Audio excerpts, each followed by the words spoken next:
جس کو اللہ تعالیٰ نے اپنی رحمت اور اپنے کرم سے بچا کے رکھا ہے ان فسادیوں کے فساد سے، وہ ادارہ ابھی تک قائم ہے، اور انشاءاللہ وہ ادارہ ایک بھرپور ایکشن لے گا اگر یہ غلط نکلے تو، اور اگر یہ صحیح نکلتے ہیں اور اپنی منی ٹریل وغیرہ دے دیتے ہیں تو پھر یہ جنٹل مین جو بار بار اس چیز کو اچھال رہا ہے، اسے عبرت کا نشان نہ بنایا جائے تو یہ بھی ایک بہت بڑا سوالیہ نشان ہوگا دونوں چیزوں میں۔ اب وہ سچا نکلتا ہے تو ٹھیک ہے، اس کی مہربانی ہے، لیکن اس سے پہلے اس کی کئی رپورٹیں جو ہیں وہ جھوٹی نکلی ہیں۔ اس سے پہلے اس کے کئی ایسے کارنامے ہیں جو جھوٹ پر مبنی ہیں، اور بہت ساری اس کی رپورٹیں غلط ہیں، لیکن اینی ہاؤ اس نے اس کو اچھالا ہے۔ یہ بریک تو انڈیا سے ہوئی تھی یہ خبر، لیکن اچھالا اس نے ہے، تو اس کی باقاعدہ انکوائری کی جائے اور اس پہ باقاعدہ ریٹ دائر کی جائے عدالت کے اندر، اور اس پہ عمل کیا جائے اور دیکھا جائے کہ کیا سچ ہے کیا حق ہے۔ ہم کسی کی کوئی سپورٹ نہیں کرتے، کسی کو کوئی دیانت کا یا امانت کا سرٹیفکیٹ نہیں دیتے، اور نہ ہی کسی کو بے ایمانی کا دیتے ہیں۔ ہم قاضی فائزیسا کے بارے میں بھی ہمیشہ یہ کہتے آئے ہیں اور کہہ رہے ہیں، لیکن حالات واقعات جو چیز ثابت کر رہے ہیں، قاضی فائزیسا صاحب کے پاس کوئی چیز نہیں ہے، کوئی منی ٹریل نہیں ہے، کچھ نہیں ہے، یہ حالات واقعات بتا رہے ہیں۔ ابھی جو لاسٹ والا 7 ججوں کا فیصلہ آیا تھا اس کو بھی دیکھیں، اور FBI کو ابھی جو منظر سامنے آ رہا ہے وہ سب چیزوں کو اگر سامنے رکھے کوئی بھی ذی شعور، تو اس کو ساری سمجھ آ جاتی ہے کہ پہلے قاضی فائز عیسیٰ صاحب ہر روز کوئی نئی کہانی، نئی اپلیکیشن ڈراپ کرتے تھے، آج کل ان کی بیگم صاحبہ کر رہی ہیں، اور ہو سکتا ہے بیگم صاحبہ چپ کریں تو ان کے بچے شروع کر دیں، لیکن منی ٹریل نہیں دینا چاہتے وہ۔ یہ سب سے بڑی بات ہے، اتنا بڑا ڈیفرنس، یعنی کروڑوں کے حساب سے جو ڈیفرنس ہے ان کی وہ سٹیٹمنٹ کے اندر ہے جو انہوں نے FBI کو پرووائڈ کی ہے۔ تو اب پھر باتیں تو ہوں گی نا جی، محاسبے سے کوئی نہیں بچ سکتا، لیکن پھر میں کہتا ہوں، سب دوستوں کو کہتا ہوں، پورے پاکستانیوں کو کہتا ہوں کہ دیکھیں میرے دوستوں، میرے عزیزوں، ماؤں بہنوں، سب کو کہتا ہوں، پاکستان کا کوئی اور علاج نہیں ہے سوائے قانون، اور وہ قانون جو نظام عدل اللہ سبحانہ تعالیٰ کا نظام عدل ہے اور سنت رسول صلی اللہ علیہ وآلہ وسلم کے مطابق ہے۔ تو پھر کہتا ہوں، آئیے ہمارے ساتھ، چلیے ہمارے ساتھ، ہم اللہ اور اس کے رسول کے قانون کو نافذ کرنا چاہتے ہیں پاکستان کے اندر، اور ہم جماعت اسلامی سے ریکویسٹ کرتے ہیں کہ وہ سامنے آئیں، اور لوگوں سے بھی کہتے ہیں کہ جماعت اسلامی سے مت ڈریں۔ آپ پوری ہسٹری دیکھ لیں پاکستان کی، آپ کو اتنی پرامن جماعت اور پرخلوص جماعت اور کوئی نہیں ملے گی۔ یہ کسی مولوی کی جماعت نہیں ہے، یہ کسی فرقے کی جماعت نہیں ہے، یہ کسی مسلک کی جماعت نہیں ہے، یہ اللہ اور اس کے رسول کی جماعت ہے، اور یہ حق اور سچ کی ہمیشہ پرچار کرتے ہیں۔ آپ لوگوں نے دیکھا ہے آج تک کہ جہاں بھی پاکستان میں کوئی مصیبت نازل ہوئی ہے، ان کے جو لوگ ہیں جماعت کے، وہ کس طرح وہاں جان فشانی سے کام کرتے ہیں،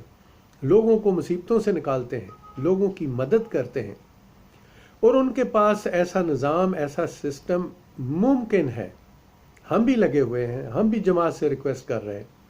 کہ جماعت کو آگے آنا چاہیے، لیکن پہلے لوگوں کو سمجھنا ضروری ہے کہ جماعت کے کیا مقاصد ہیں۔ دیکھو، جماعت کسی فرقے کی نہیں ہے، کسی مذہب کی نہیں ہے، کسی شیعہ کی، کسی سنی کی، کسی وہابی کی، کسی دیوبندی، کسی چکڑالوی کی، کسی کی نہیں ہے۔ یہ کہ اللہ اور اس کے رسول صلی اللہ علیہ وسلم کی تبلیغ کرنے والی جماعت ہے، یہ حق بیان کرنے والی جماعت ہے۔ تو سب سے ریکویسٹ کرتا ہوں کہ آئیں، اس حق کے ساتھ کھڑے ہو جائیں۔ میں پورے یقین اور ایمان سے کہتا ہوں کہ اگر آپ لوگ ساتھ دیں اللہ اور اس کے رسول کے قانون کو پاکستان میں نافذ کرنے کے لیے، تو انشاءاللہ باذن اللہ ہر شخص کو انصاف ملے گا، ہر غریب کو انصاف اس کی چوکھٹ پر ملے گا، اور یہ جتنے ظالم و فاجر لوگ ہیں ان کا علاج بڑے اچھے طریقے سے ہوگا، کسی کے ساتھ کوئی ظلم نہیں ہوگا، کسی کے ساتھ کوئی زیادتی نہیں ہوگا۔ پاکستان کے اندر انشاءاللہ تعالیٰ یہ اسلام کا جو انقلاب آئے گا یہ بالکل پرامن طریقے سے آئے گا، اور کوئی فساد نہیں ہوگا، کوئی قتل و غارت نہیں ہوگی، کچھ نہیں ہوگا، لیکن لوگوں کو خود میدان میں آنا پڑے گا۔ اور میں سب سے ریکویسٹ کرتا ہوں کہ جماعت کا ساتھ دیں، جماعت کے ساتھ چلیں، اور عنقریب انشاءاللہ تعالیٰ جماعت جو ہے وہ مختلف ایریوں میں جو ہے وہ اپنی ٹیموں کو ایکٹیو کرے گی انشاءاللہ۔ امید ہے ہم بھی ساتھ مل کے کریں گے ان کے، اور اس سے لوگوں کی ہر قسم کی جو ہے وہ ہیلپ کی جائے گی، اخلاقی، قانونی، اور جتنے بھی باقی طریقہ کار ہیں وہ سب جو ہیں وہ بروئے کار لائے جائیں گے، تاکہ لوگوں کو یہ بات سمجھائی جائے کہ آپ جماعت اسلامی سے مت ڈریں۔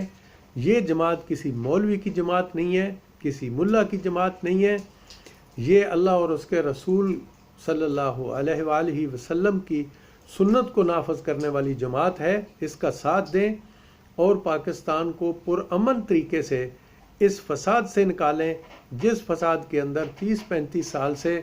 خاص کر ان دو پارٹیوں نے پورے ادارے تباہ کر دیے۔ ہمارے پاس جو بچی ہے وہ صرف آرمی بچی ہے، نہ انہوں نے عدالتوں کو چھوڑا ہے، نہ پولیس کو چھوڑا ہے، نہ پٹواریوں کو چھوڑا ہے، نہ تحصیلداروں کو چھوڑا ہے، حتیٰ کہ نہ تاجروں کو چھوڑا ہے۔ تاجر بھی نہیں ڈرتے، ذخیرہ اندوزی کر رہے ہیں اور دیکھ رہے ہیں کہ پاکستان کے اندر کیا ہو رہا ہے۔ تو اس کے ساتھ میں اجازت چاہتا ہوں، اور اس تمنا کے ساتھ سب لوگوں کو کہتا ہوں اور بڑی امید سے کہتا ہوں کہ انشاءاللہ تعالی سب لوگ میری بات سنیں گے۔ مجھے اللہ اور اس کے رسول صلی اللہ علیہ وسلم کو میں حاضر ناظر کر کے کہتا ہوں کہ مجھے اپنی قوم، اپنے ملک، اپنی عوام سے بہت پیار ہے، اور اس لیے پیار ہے کہ یہ اللہ اور رسول کے نام پر مر مٹنے والے لوگ ہیں، اور اس سے بڑی کوئی اور قوم نہیں ہوتی۔ لیکن ان بیچاروں کو مولویوں نے لوٹا، ان بیچاروں کو مختلف سیاست دانوں نے لوٹا، مختلف وڈیروں نے لوٹا، ہر کوئی ان کو لوٹتا ہے، اللہ اور اس کے رسول کے نام پر بھی لوٹتے ہیں، روٹی کپڑے پر لوٹتے ہیں، ہر قسم کے جو لوٹ کسوٹ ہے وہ اس قوم کے ساتھ ہو رہی ہے۔ اللہ اس قوم کا حامی و ناصر ہو، اور پوری قوم کو یہ بات اللہ کی ذات کی طرف سے سمجھ میں آ جائے کہ ایک جماعت ملک میں ایسی ہے، اور وہ جماعت ہے جماعت اسلامی، جو سب کے مسئلے حل کر سکتی ہے۔ عمران خان صاحب نے بہت کام کیے ہیں اور بڑی امیدیں تھیں لوگوں کی ان کے ساتھ، لیکن بدقسمتی یہ ہے کہ خان صاحب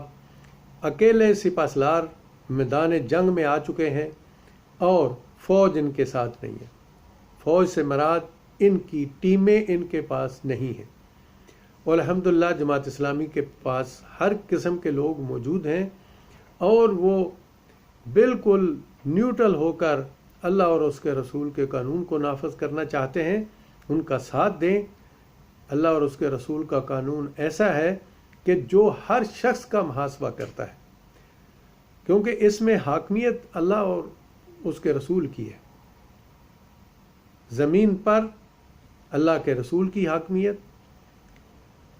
اور کائنات کی ہر چیز پر